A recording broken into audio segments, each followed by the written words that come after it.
Hey, paper lovers, it's Bess here from Lights Planner Action, and I am coming on today to talk to you a little bit about journaling and one of the roadblocks that I constantly hear from people who have a hard time getting into the journaling game. And that is, what do you do on the days where you want to journal, you want to write something down, but you don't have anything to say?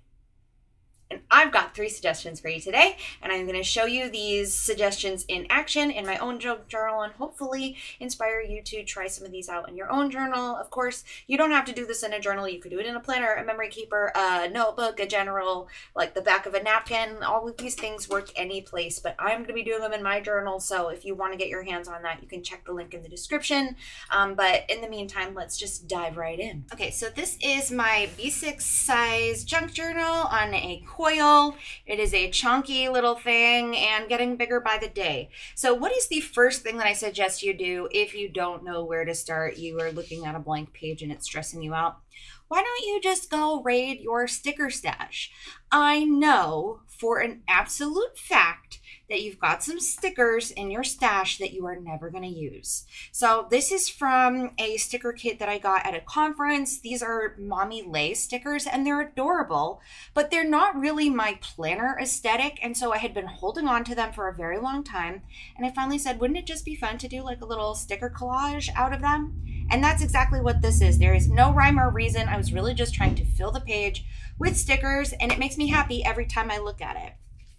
Another instance where I have done this is when I've actually had a photo that I wanted to use, but I didn't have a lot to say about the photo. So this here is a before and after of my dog's haircut, and rather than just put it on the page and write anything about it, because again, I didn't have much to say about it, it's just a haircut, I thought it would be fun to frame it with flowers. Now again, these are stickers that I got at a conference, and you can see they are glossy stickers. I do not use glossy stickers in my planner.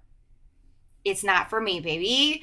But that means when I get glossy stickers from conferences or from events or that are gifted to me, I have to think about creative ways that I can use those so that they don't go to waste. Enter sticker collages. So this is another way you can use up those stickers if you are looking to have a little fun in your planner. And let me show you one more example of it. This here is a combination of, again, glossy stickers that I knew I wasn't going to be using in my planner that I made a sticker collage out of on the one side, and then on the other side I grabbed a quote and I cut it out in magazine letters and I just threw the quote down with some of those stickers to match it. Now this does segue me into my second thing that I suggest you do if maybe you don't want to use up all your stickers or you don't have stickers that are just ready to go near you, is start writing down quotes. I have several pages in my planner that are just quotes that I thought were really important that I wanted to keep in my planner. And what I've done is I've actually used these moments where I want to journal or quote or copy something down, and I've used it as an excuse to use a medium that I'm not really good at. So I'm really trying to improve my watercolor. These are watercolor metallic paints, and I was really trying to improve my technique and the flow of my paint. So I did this in a watercolor.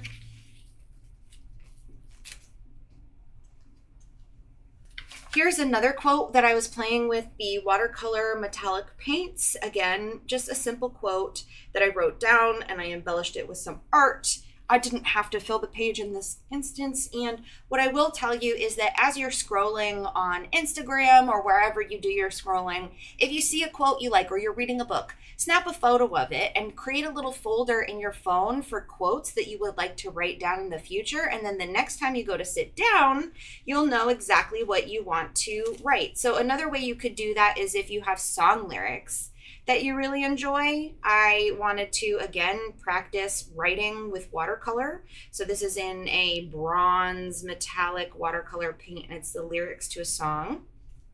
I also used the lyrics to a song as a backdrop for this photo here with my bestie.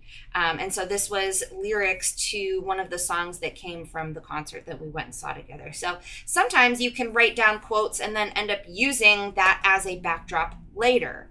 Speaking of using things as a backdrop later, one of my last suggestions for what you can do to fill the page is to fill it with nonsense. And that could be things like dots.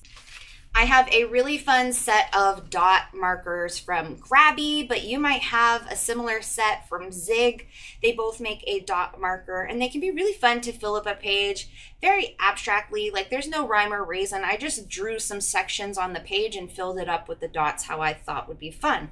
But another time I went ahead and did kind of this rainbow motif where I started in the corner and expanded it out. And originally this page was just the rainbow. And then more recently I took this photo with Tisa and we were in front of this rainbow backdrop, and I just thought these two things just had to go together. So this page actually started as me just filling a page because I had nothing else to do. And it resulted in a really fun backdrop for a photo that I ended up wanting to memory keep down the line. So that's another way you can spend your time.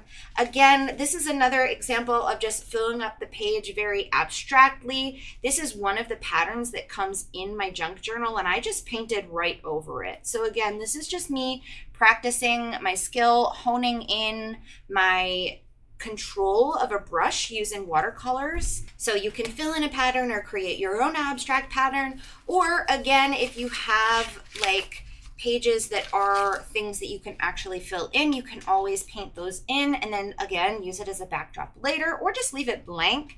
Those are 3 different ways for you to fill up a blank page when you are not sure where to start. So if you like this video and you would like to see more of it, I have other junk journaling videos where you can see my technique, how I use old bits and bobs, how I make pockets, all of that in the playlist that I'm going to link at the end of this video. Please go ahead, like, share, and subscribe if you like this one. I would love to get to see you around here more. Have a fantastic day, friends. Stay light, stay bright. Catch you later.